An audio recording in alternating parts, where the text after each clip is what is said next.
అందరికీ నమస్కారం. Power star గురించి నేను మాట్లాడంటే రోజులు సరిపోవు. కొద్దిగా నమస్కారం.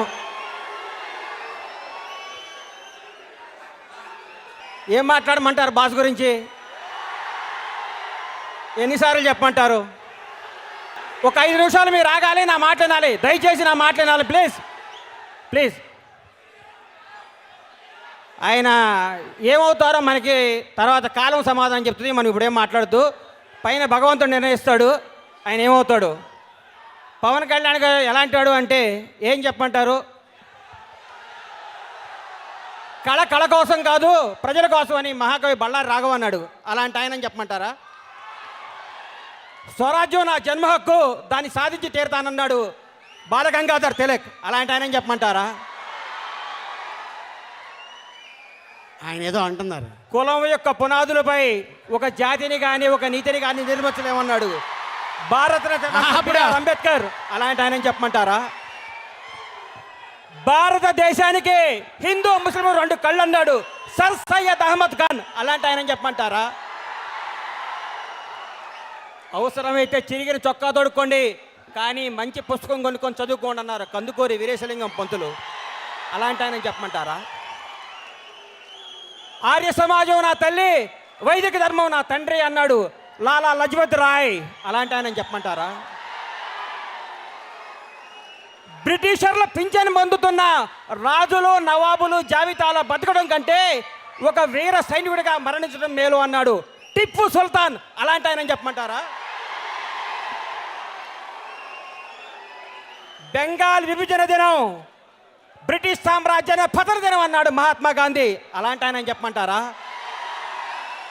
నాకు రక్తాన్ని ఇవ్వండి మీకు స్వాతంత్రం తెచ్చిస్తానన్నాడు సుభాష్ చంద్రబోస్. అలాంటి ఆయన చెప్పమంటారా? ఇంక్విలాబ్ జిందాబాద్ అన్న భగత్ సింగ్ మళ్ళీ పుట్టాడని చెప్పమంటారా?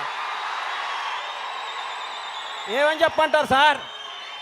మనకి చెప్పటాలు లేవు, ఆయన చెప్పింది చేయటమే. నాకు ఈరోజు ఎంత ఆనందంగా ఉందంటే రవిప్రకాష్ గారు కళ్ళుల్లో కళ్ళు పెట్టి మాట్లాడుతుంటే ఈయనేంట్రా జనాన్ని టార్చర్ పెడతాడు అనుకునేవాడు, ఈయనేంట్రా అనుకునేవాడిని. ఆయన హీరో గారి గురించి మాట్లాడుతుంటే నా బెడ్ బాయిల్ అయిపోయింది, రక్తం తన్నుకొచ్చింది. నా బీపీ చెక్ చేస్తే 160 180 ఉంటుంది ఇప్పుడు. ఐ లవ్ యూ రవిప్రకాష్ గారు. మీలాంటి నిజాయితీ పనులు ఆయన వెనకాల ఉండాలి. తెలుగు రాష్ట్రాలకి మంచి జరగాలని మనస్ఫూర్తిగా కోరుకుంటూ my name is Bandla Ganesh, my god is Pawan Kalyan. Thank you.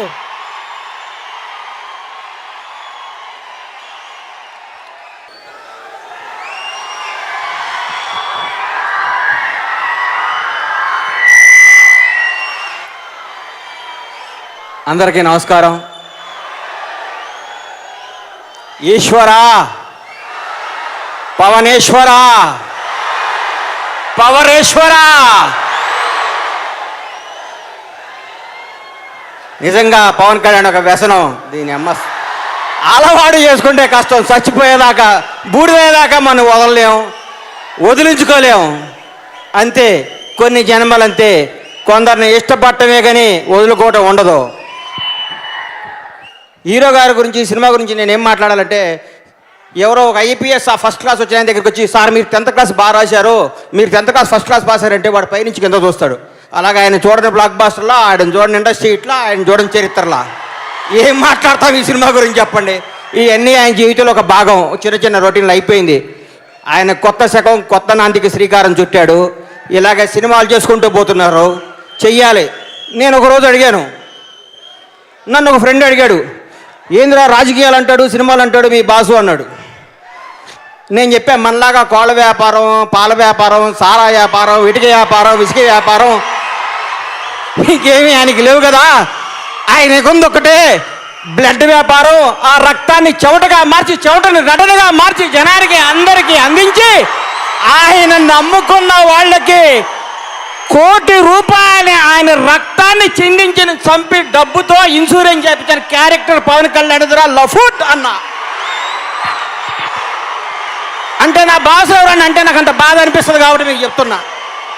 ఆయన నిజాయితీ అంటే నాకు తెలుసు కాబట్టి నేను చెప్తున్నా. జై హనుమాన వీణ గుణసాగర జయ కపలీశ తిలోగర రామదూత అతను అంజనీపుత్ర పావన సుతనామా అన్నారు. అంజనీపుత్ర పావన సుతనామా, అంజనీపుత్ర పావన సుతనామా.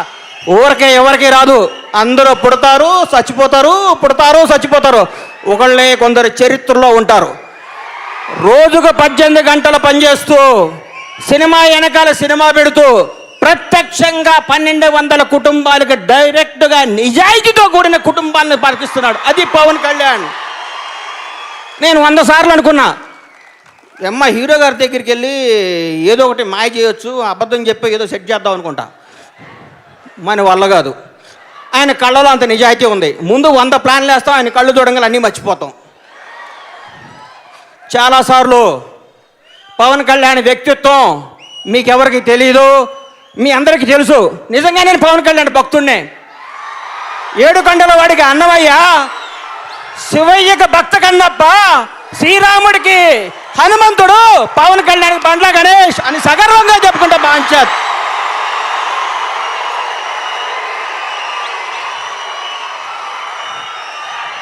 ఈ మధ్య ఒక ఆయన పవన్ కళ్యాణ్ ఇట్లా వెళ్తున్నాడు, చాలా పొగరన్నాడు ఎయిర్పోర్ట్లో.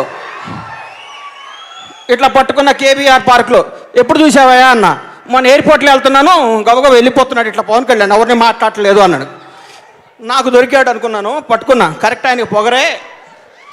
ఎంత పొగరంటే ఆగర్భ శత్రు దేశం పాకిస్తాన్ గడ్డ మీద పడిపోయి వారు చిత్రహింసలు పెడుతూ అడిగిన ప్రశ్నలకు అవి నా దేశ రహస్యాలు చెప్పనగాక చెప్పను అని చెప్పిన వింగ్ కమాండర్ అభినందన్ వర్తమాన్ మీసకట్టుకున్నంత పొగరుందని చెప్పా.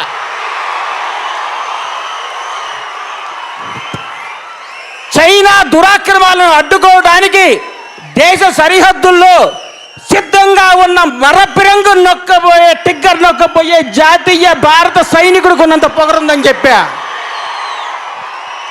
భారత మాత ముద్దు బిడ్డ మరాఠా యోధుడు ఛత్రపతి శివాజీ కత్తి భవనానికి ఉన్నంత పొగరుందని చెప్పా.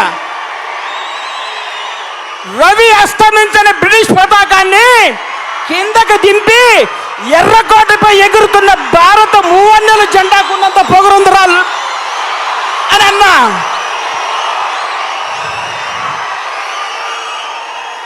ఆగండి ఒక్క నిమిషం. భారత రాజ్యాంగ పీఠికలో we the people of India అని భారతరత్న డాక్టర్ అంబేద్కర్ రాసిన చేతి రాతకున్నంత పొగరుందరా అని చెప్పా.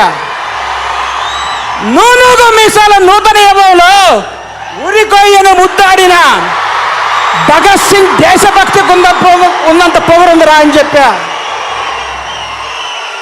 త్రేతాయుగంలో పరశురాముడి గొడ్డల మనకున్నంత పొగరుందని చెప్పా. లంకా యుద్ధంలో రాముడు సంధించిన రామ బాణానికి ఉందన్న పొగరుందని చెప్పా. ద్వాపరయుగంలో కృష్ణుడి వదిన సుదర్శన చక్రానికి ఉన్నంత పొగరుందని చెప్పా.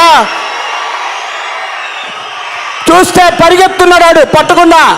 అన్నిటికంటే అందరికంటే దిక్కులు పిక్కటిల్లాగా power star power star power star అనేసి పవన్ కళ్యాణ్ అభిమాని గుండెకున్నంత పొగరుందరా లఫాట్ అని చెప్పా.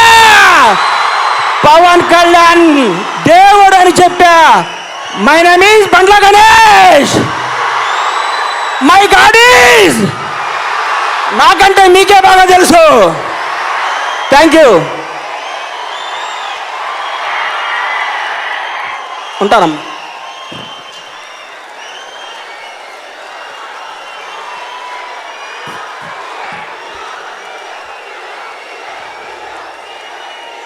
ఇక నాకేం మిగల్చాడు ఆయన మాట్లాడడానికి. ఏదో నేను చాలా ప్రిపేర్ అయ్యి వచ్చాను అనుకున్నారే, కానీ నాకన్నా ఈ పరీక్షలో ఎక్కువ ప్రిపేర్ అయ్యి వచ్చాడు ఈయన. Who is this distinction student? Bandla Ganesh. ఈ పేరు కూడా మిగిలిపోతుంది చరిత్రలో.